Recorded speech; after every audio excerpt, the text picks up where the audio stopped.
ابھی ہمارے دوست نے مجھے خبر بتائی، میں نے ابھی سے پہلے نہیں دیکھا تھا، کہ مملکہ سعودی عربیہ نے حکم دیا ہے علماء کو کہ کل کے خطبہ جمعہ میں تبلیغی جماعت کی گمراہیاں، ان کے افکار اور ان کی وہ انحرافات اور خطرات بتائیں جو انسان کو گمراہ کرتے ہیں، اور یہ بتائیں کہ یہ دہشت گردی کے دروازوں میں سے ایک دروازہ ہے، جو انہوں نے عبارت اس میں پیش کی ہے۔ ابھی تفصیل تحقیق ہمیں نہیں ہمارے سامنے نہیں ہے، لیکن جو فوٹو چھاپا ہے ان کے خط کا، اس میں بھی یہ عبارت موجود ہے، اس قسم کا مفہوم۔ اس پر بڑا واویلا مچ رہا ہے۔ بتایا ہمارے دوست نے کہ رد عمل اور عمل جاری ہے، غصہ گرمی جاری ہے۔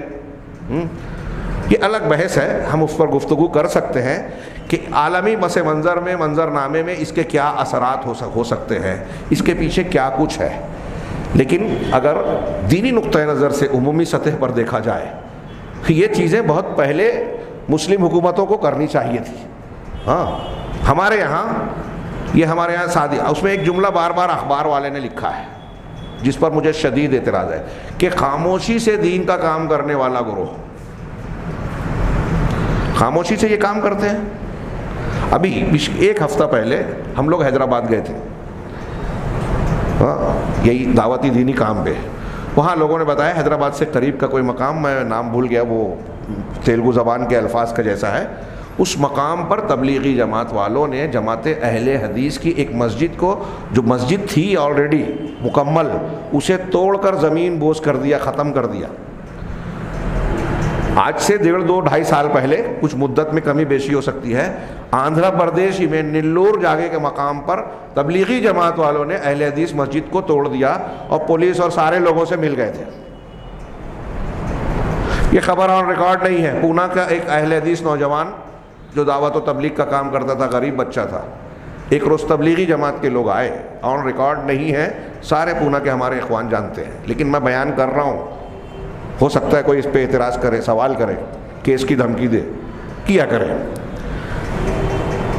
ان کو رات میں 11 بجے بلایا گیا کہ آئیے کچھ بات چیت کرنی ہے۔ اس وقت تبلیغی جماعت اہل حدیث پہ بڑے نالاں تھے وہاں یروڈا میں، اور وہاں اس وقت اہل حدیث اپنے آپ کو اہل حدیث کہنے سے ڈرتے تھے۔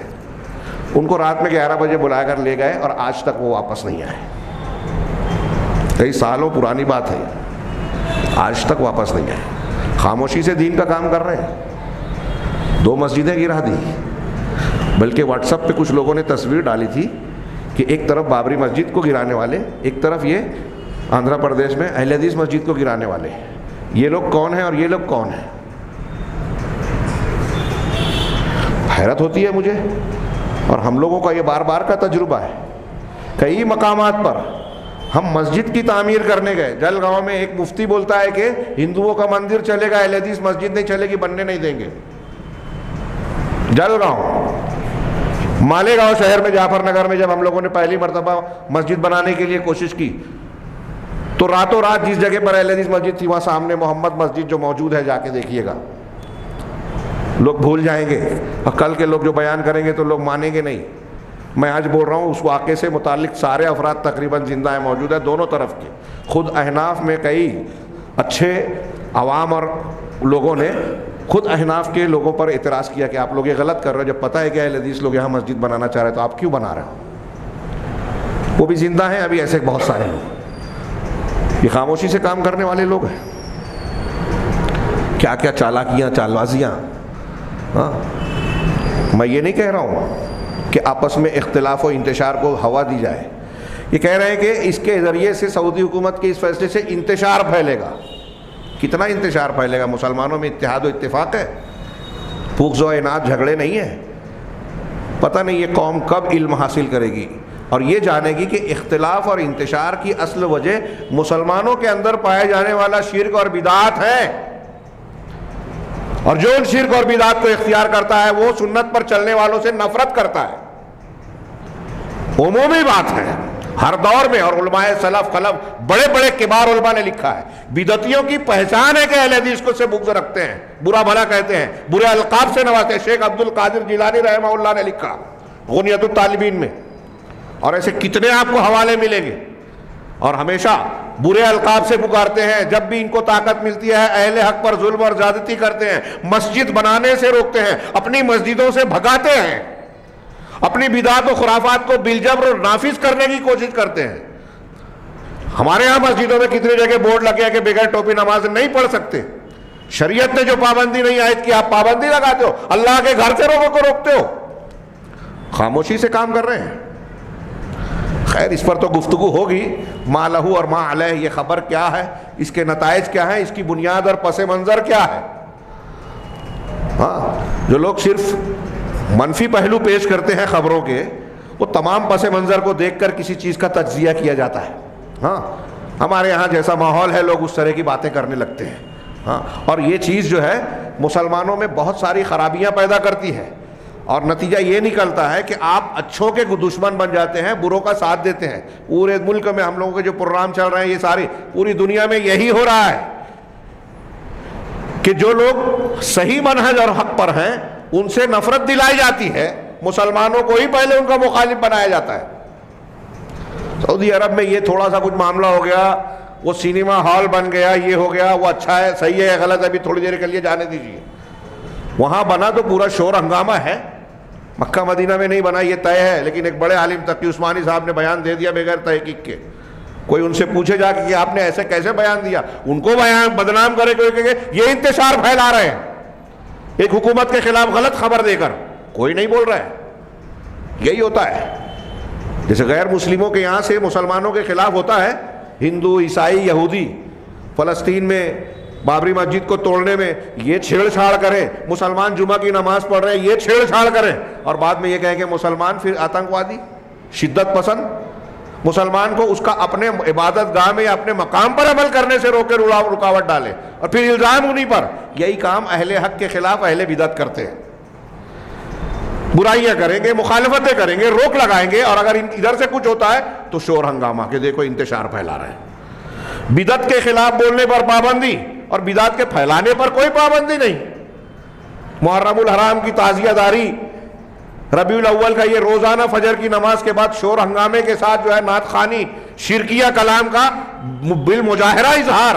یہاں بولے تو ڈر لگے گا, بولے تو انتشار, اور اس ذریعے سے آپ کو ہم کو یہ خیال ہی نہیں کہ شرکیہ کلام ہمارا بچہ اگر روز فجر بعد سنے گا تو شرکیہ کلام کہے گا.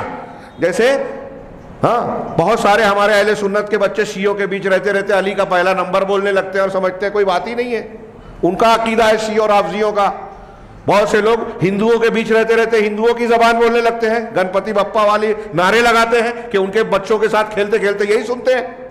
ایسے ہی اہل بدعت کے بیچ میں رہ کر ہمارے بچے بدعت کرتے ہیں. اور جہاں حق کی آواز بلند کر کے آپ نے بدعت کا رد کیا تو جماعت اسلامی, تبلیغی جماعت, ہاں سحری کی اخبارات, یہ دیکھو انتشار پھیلا رہے ہیں. انتشار آپ نے پھیلایا ہے شرک اور بدعت سے. تو جو شرک اور بدعت کا رد کر رہا ہے وہ انتشار کی جڑوں کو کاٹ رہا ہے.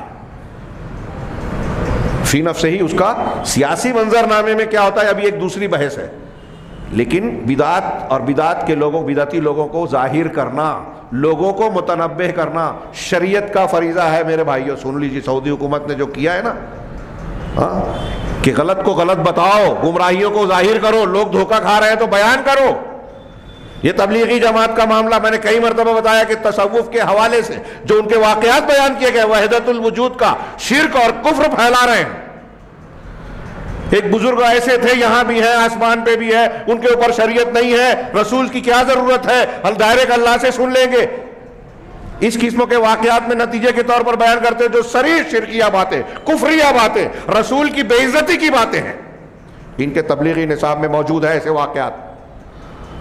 اب اسے ہم بیان کریں تو انتشار, ناراضگی, غلط کام. ہم ان کے دشمن نہیں ہیں. اگر کوئی شرک کر رہا ہے, کوئی کفر کر رہا ہے, اور میں اگر کہہ رہا ہوں یا کوئی کہہ رہا ہے کہ یہ تم شرک کر رہے ہو, یہ دشمنی نہیں ہے, دوستی ہے. اللہ کے نبی صلی اللہ علیہ وسلم نے یہی کیا پورے مکہ کے ساتھ, پوری دنیا کے ساتھ, کہ شرک اور کفر سے نکل جاؤ, کمر پکڑ پکڑ کے میں تمہیں روک رہا ہوں.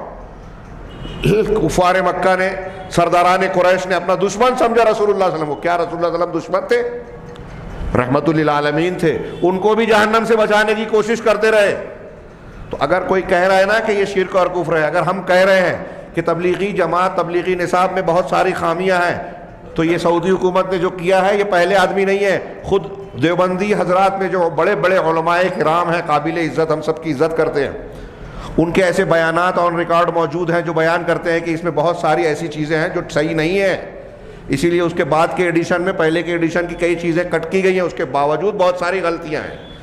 ان کے یہاں کچھ لوگوں کا یہ اصرار رہا ہے کہ اس میں تبدیلیاں کی جائے، اس کو بہتر بنایا جائے، اور اسی بنیاد پر سعودی میں جب یہ جانکاری ہوئی تو بہت سالوں سے وہاں تبلیغی نصاب پر پابندی ہے، اگر یہ جاتے بھی تھی تو ریاض الصالحین پڑھتے تھے۔ کیوں؟ اس وقت اعتراض نہیں کیا علماء کرام کا اور بڑے بڑے کبار علماء کا بیان دیکھ لیجئے کہ یہ جو اس میں جو چیزیں بیان کی گئی ہے باقاعدہ کتابیں موجود ہیں، ان کی کیا کیا گمراہیاں ہیں، کچھ آج کی نہیں ہیں۔ اب ایسی چیزیں موجود ہیں اور عوام صرف بھیڑ بھاڑ دیکھ کر کے ارے اتنے لوگ آ گئے، اتنے جماعت، اتنا بڑی کانفرنس ہے، ہاں واٹس ایپ پہ اور یوٹیوب پہ اتنے لائک کرنے والے ہیں، اتنے ہمارے عوام تو ایسے ہیں کہ ان بھیڑ بھاڑ کو اور لائک کرنے والوں کی تعداد پر طے کرتے ہیں کون بڑا ہے کون چھوٹا ہے۔ یہ جہالت کی انتہا ہے۔ تو ایسے ماحول میں غلط کو غلط کہنا اور گمراہ کرنے والوں کی گمراہی کو بے نقاب کرنا یہ دین کا فریضہ ہے میرے بھائیو، دین کا فریضہ۔